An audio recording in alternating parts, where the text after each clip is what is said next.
উত্তর পূর্ব ভারতের সবুজ মরুদ্যান এই ছোট্ট রাজ্য ত্রিপুরা। পাহাড়িয়া বন্ধুরতা ও চারদিক থেকে ভূখণ্ডের বেড়াজাল এই রাজ্যকে মনোমুগ্ধকর এক সুন্দরের আশ্চর্য ঠিকানা হিসেবে গড়ে তুলেছে। এর বনজ সম্পদ, এর ঋদ্ধ সাংস্কৃতিক ঐতিহ্য সেই ঠিকানার আকর্ষণ আরও বহুগুণ বাড়িয়ে দিয়েছে। এই ভূখণ্ড অজানা কাল থেকে ১৯টি মুখ্য ও অসংখ্য ছোট ছোট উপজাতি গোষ্ঠীর বিচিত্র আলংকারিক উপস্থিতি বুকে বয়ে বেড়াচ্ছে। এই উপজাতি গোষ্ঠীগুলোর প্রত্যেকেরই বিচিত্র জীবনশৈলী, বিচিত্র সমাজ সাংস্কৃতিক রীতিনীতি, ভাষার রহস্যময়তা, ঐতিহ্য, লোকগাথা, সুরেলা সঙ্গীত ও নৃত্যের অনবদ্য চত্বরে অহংকারী নিজস্বতায় উজ্জ্বল জীবনযাপন। এমন অনেক উপজাতির মধ্যে আলাদা বর্ণময় সত্তা নিয়ে এ রাজ্যের বুকে বহু কালের বাসিন্দা আকর্ষণীয় জীবনচিত্রময় চাকমা জনগোষ্ঠী।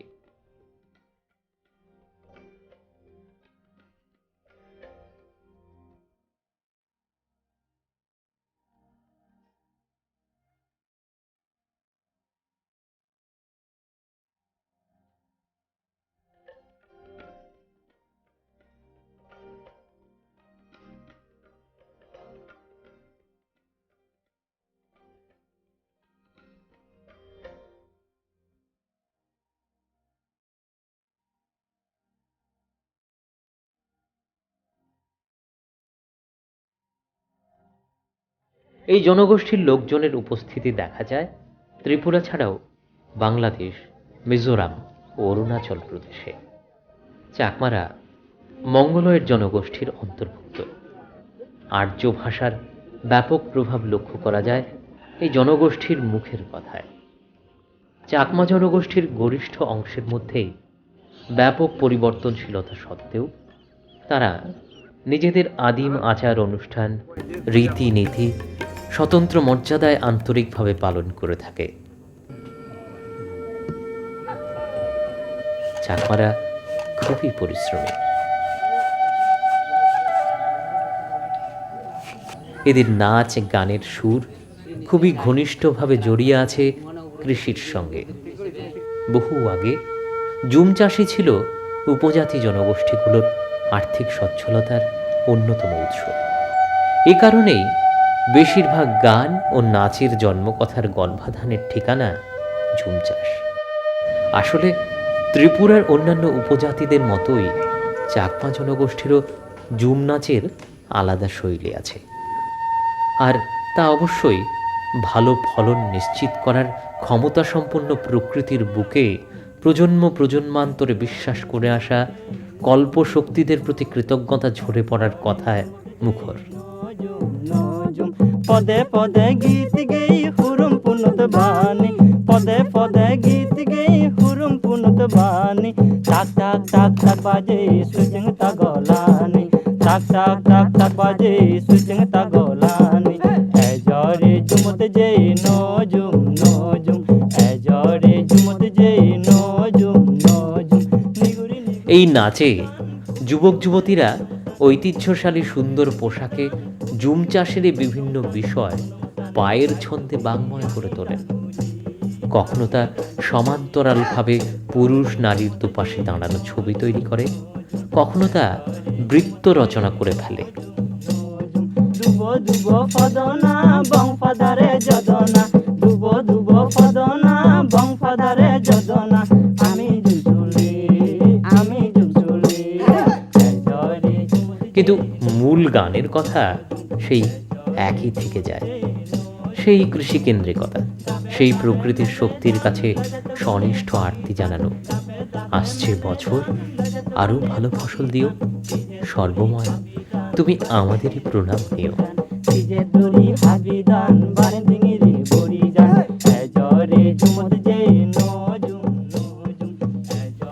বাদ্যযন্ত্রীরাও যেন নিজেদের দক্ষতার সঙ্গে স্বতঃস্ফূর্ততার অনবদ্য যুগলবন্দিতে নৃত্যশিল্পীদের পায়ে জাদুকরী গতি সঞ্চার করেন।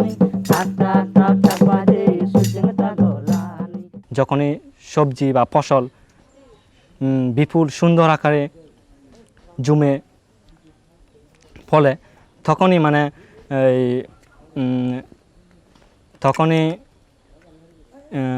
তখনই উপজাতিদের এই চাকমারের মধ্যে যুবক যুবতীগণ আনন্দে নেচে ওঠে এবং এই ঝুমের মধ্য দিয়ে একটা সংস্কৃতি হিসাবে এই ঝুমিও ফোক ড্যান্স তৈরি হয়েছে। সাধারণত এই ঝুমের মধ্যে আমাদের খাদ্য যেমন ধান কাটা, ধান মারা, তারপরে বিভিন্ন ধরনের বাজারজাত সবজি পাওয়া যায়। তা এই সবজি ফসলগুলো নিয়েই তারা বেশ মানে বাৎসরিকভাবে তারা সংগ্রহ করে আনন্দে বেশি থাকে। কৃষি ছাড়াও চাকমা জনজীবনের হাতের কাজের দরুন গুরুত্বপূর্ণ ভূমিকা রয়েছে। এই জনগোষ্ঠীর মহিলারা দক্ষ বুনন শিল্পী।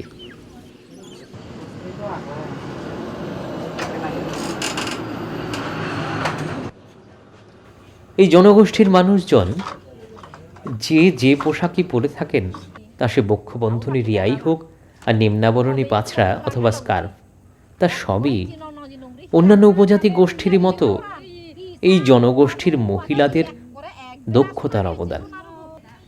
ঐতিহ্য অনুযায়ী চাকমারা বিভিন্ন ধরনের উৎসবের আয়োজনে মাতেন। তাদের গান, নাচ ও উৎসবগুলো এই জনগোষ্ঠীর জীবনে গুরুত্বপূর্ণ ভূমিকা পালন করে থাকে। যেমন বহু প্রাচীন বিঝু নৃত্য, একে এই উপজাতি গোষ্ঠীর সবচেয়ে পছন্দের নাচ বলা যায়। চাকমা উপকথা অনুযায়ী এই নাচ ভক্তি নৃত্য হিসেবে মন্দিরে উপস্থাপিত হতো। বর্তমান সময়ের এপ্রিলের মাঝামাঝি সময়ে 3 দিনের এই উৎসব পালন করা হয়। এর 3 অংশ: ফুল বিঝু, মূল বিঝু ও গজ্জে পজ্জে বিঝু। নাচ হলো উৎসবকে স্মরণীয় করে রাখার অঙ্গ।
চাকমার যে বিজু নৃত্য, এটা চৈত্র মাসের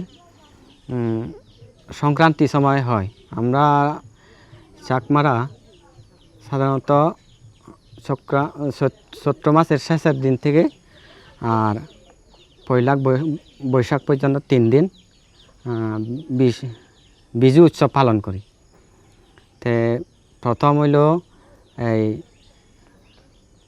ফুল বিজু, মূল বিজু আর গচ্চে বুচ্চে দিন। এই 3টা দিন আমরা খুব ধুমধাম সহ বিজু উৎসব পালন করি। এর মধ্যে মূল বিজু হইল আমরা সবচেয়ে মুখ্য বিজু দিনের মধ্যে মুখ্য দিন। বিজু উৎসব আমাদের মার্চ মাসে 13, 14, 15 থেকে চলে। ফুল বিজুত আমরা ছেলে মেয়ে সবাই একসাথে নিয়ে ফুল পাড়ি মন্দিরে দিয়া দিই। তারপরে মূল বিজুতে আমরা সবাই একসাথে মিলে ঘরে ঘরে উৎসব করি, আনন্দ উৎসব করে আমরা সবাই মিলে খাই। তারপরে গচ্ছে পুচ্ছে বিজুত আমরা মন্দিরে গিয়ে এখানে ধর্ম সভা আমরা সবাই মিলে একসাথে ধর্ম করি। তারপর আমরা আনন্দ উৎসব করি এই 3 দিন ব্যাপী যাবত। তারপর আমাদের এই এটা হইলে আমরা আলসরা বিজুর দিনে আমরা সব পড়তে হয়। বেগে পালে বং আমি বিজু এ হলো এক বর্ণময় নাচ, যেখানে চাকমা মহিলারা পিঠের দিকে বাঁধার পিনিয়ন, পোশাক, খাদি ও গয়না পরে থাকেন, আর পুরুষরা খাটো ধুতি, জ্যাকেট ও খাবাং বা মাথায় বাঁধার ফেট্টি পরে থাকেন।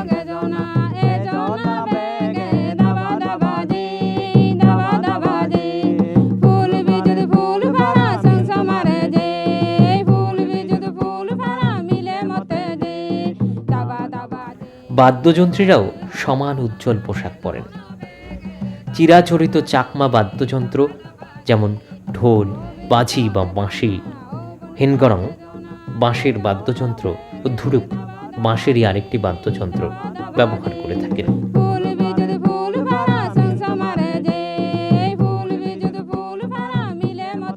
অ্যাকচুয়ালি আমাদের ট্রেডিশনাল ড্রেস হচ্ছে ধুতি, তো আমরা ধুতি পরি। আর এই যে আমার মাথাতে দেখছেন যে এগুলো হচ্ছে আমাদের ভাষাতে একে বলে হবং, এটাকে বলে হবং। তো এটা আমাদের সাত, যে এগুলো আমাদের চাকমা ভাষাতে বলে শিলুম। তো আমাদের এই হচ্ছে ড্রেস। আর মহিলাদের ক্ষেত্রে যে ড্রেসটা, এইটা হচ্ছে যেমন 5টা যেটি এগুলি আমরা ফিরন বলে থাকি সচরাচর। আর বুকের যে চাদর আসল হিসাবে যেগুলো ব্যবহার করা হয় এগুলি হচ্ছে হাদি। আর ব্লাউজ এগুলো তো অর্নামেন্ট হিসাবে আমাদের যে ইউজ করা হয়, এগুলি গলাতে যে ঝোলানো থাকে দুটো, এগুলো হচ্ছে আলচোরা বলে একে, আমাদের চাকমা ভাষাতে এগুলোকে আলচোরা বলে। আর টাকা দিয়ে যেগুলো বানানো হয় এগুলো বলে ঠেঙাছড়া। আর হাতে এগুলো বালাহারু, আমাদের ভাষাতে চুড়িগুলোকে বলে বালাহারু। তো আর ওই যে পায়ে যেগুলো লাগানো হয় এগুলোকে বলে ঠেঙত্থারু।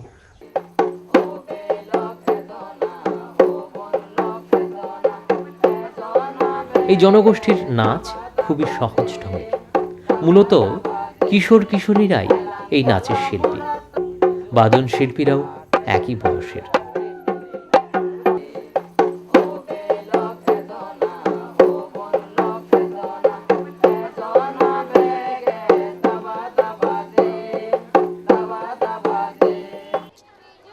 আসলে প্রত্যেক উৎসব বা উদযাপনেই ব্যাপক নাচের আয়োজন থাকে, আর তাতে যুবক থেকে বৃদ্ধ এই জনগোষ্ঠীর নারী পুরুষ প্রত্যেকেরই যেন জানা থাকে তাদের সম্প্রদায়ের এই নাচের মাধ্যমে উৎসব উদযাপনের আয়োজনে দুনিয়ার সব কিছু ভুলে মগ্ন হয়ে যাওয়াতেই এই আয়োজনের আসল সার্থকতা।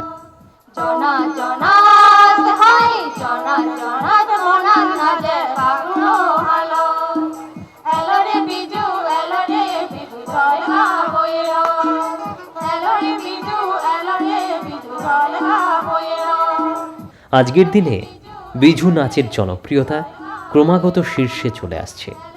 বর্তমানে এই নাচের আয়োজন বিয়ের মতো উপলক্ষেও হয়ে আসছে।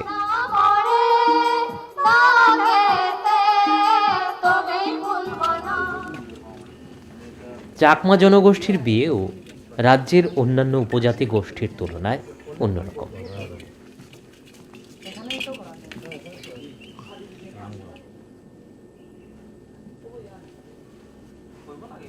বিয়ের পর নবদম্পতিকে বিয়ের আসরে উপস্থিত প্রত্যেক বয়োজ্যেষ্ঠর কাছে আশীর্বাদ চাইতে হয়।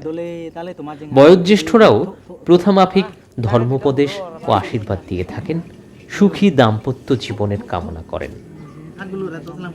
দাম্পত্য জীবন তখনই সুখের হয় বর বধূ দুজনেই রাজি থাকেন যদি। এই দম্পতির জুটি যথাযথ হয় এইভাবেই। আর অবশ্যই বড়রা যদি এই বিয়েতে মতামত দেন তাহলে তো সোনায় সোহাগা।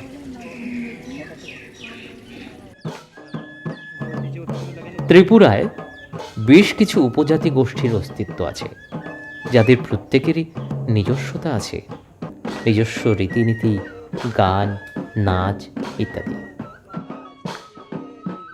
এভাবেই বিপুল বৈচিত্র্য এই রাজ্যকে দারুণ আকর্ষণীয় ও বর্ণময় করে তুলেছে।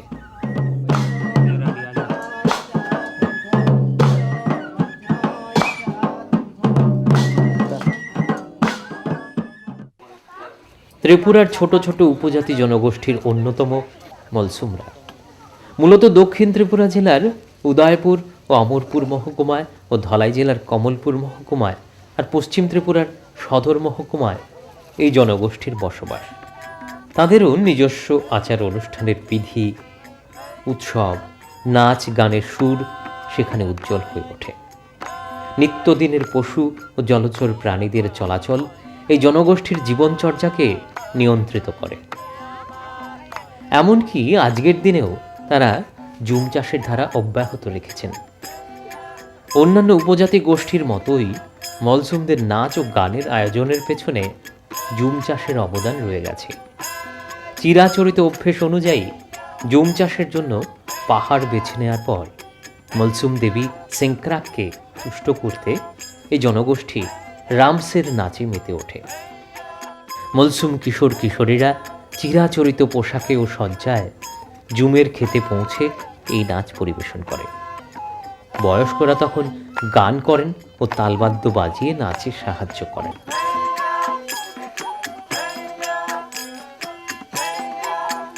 এক্ষেত্রে তারা বাদ্যযন্ত্র হিসেবে ঢোলক ও বাঁশি ব্যবহার করেন। কিশোর শিল্পীদের পরনে তখন ধুতি ও মাথায় পাগড়ি। কিশোরী শিল্পীরা পরে থাকে চিরাচরিত বর্ণময় রিয়া ও পাছড়া, সঙ্গে চিরাচরিত গয়নাগাটি। আর নাচ চলতে চলতেই পান করে ভাত থেকে তৈরি মাদক পানীয়।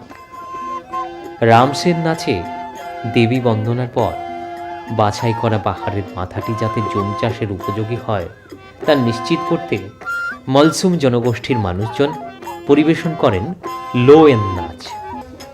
এছাড়াও লো ওয়াট নাচ, লো হাল নাচ, সাং তু নাচ, সাং আট নাচ, সাং হিউ নাচ ও সাংডেং নাচ পরিবেশনের রীতি রয়েছে মলসুম জনসমাজে।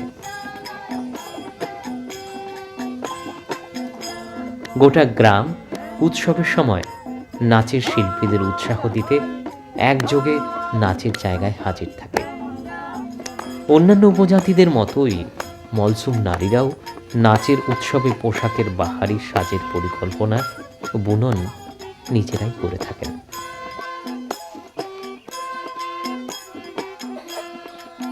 রাংখলদের মতোই রাংলং জনগোষ্ঠীও হালাম সম্প্রদায়ের অন্তর্ভুক্ত। যাই হোক, এই বিশেষ জনগোষ্ঠীর অস্তিত্ব বিলুপ্তির পথে। তারা খুবই বিরল দর্শন ঢঙে রাজ্যে আছেন। উত্তর ত্রিপুরার ধর্মনগর শহরের 10 কিলোমিটারের মধ্যে জয়টাং গ্রামে রাংলং জনগোষ্ঠীর 150 পরিবারের বাস। যদিও এই উপজাতি গোষ্ঠী সব দিক দিয়ে খুব ছোট, তবু তাদের জীবনধারায় বর্ণাঢ্যতা থাকবে না, গান নাচ ও বাজনার অস্তিত্ব থাকবে না, এমনটা হতেই পারে না। গান, নাচ, বাদ্যবৃন্দের সখ্য যে আজন্মকালের, তাদের জীবনশৈলীর অবিচ্ছেদ্য অঙ্গ। ঐতিহ্যশালী নাচ গানের পাশাপাশি সেই ছোটবেলা থেকেই তারা আধুনিকতাকে সঙ্গী করে নেন। হাতে উঠে আসে গিটার, গিটারের তারে গানের সুর, গলায় গানের সুরেলা কথা।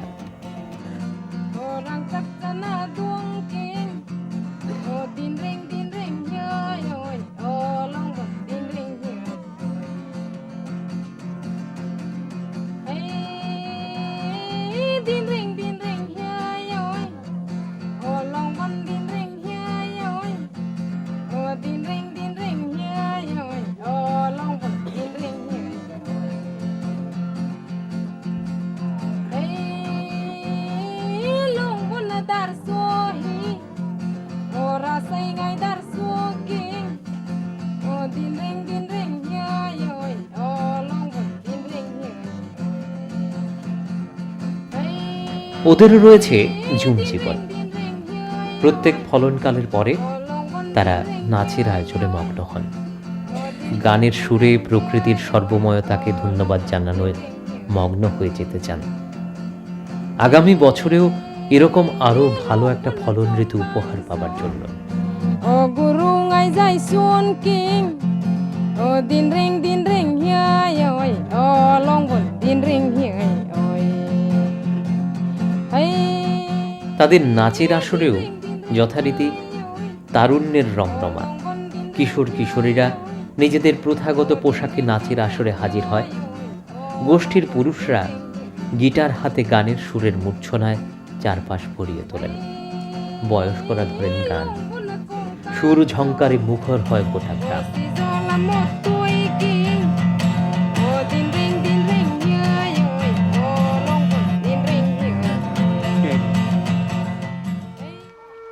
আজকের দিনে উপজাতি জনসমাজে শিক্ষার আলোয় ব্যাপক পরিবর্তন এসেছে। জুম চাষের পরিবর্তে একটি নির্দিষ্ট জায়গায় চাষাবাদের প্রক্রিয়া ব্যাপক প্রোৎসাহন পাচ্ছে।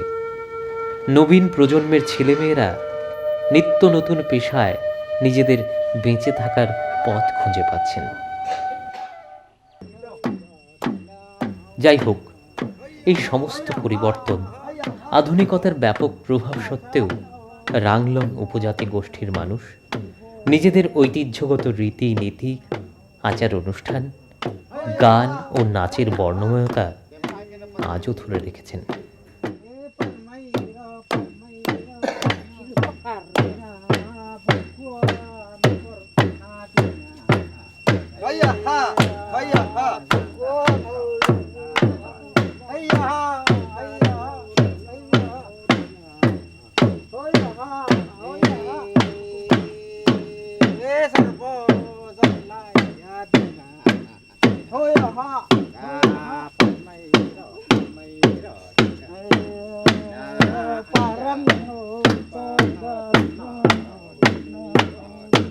Hey,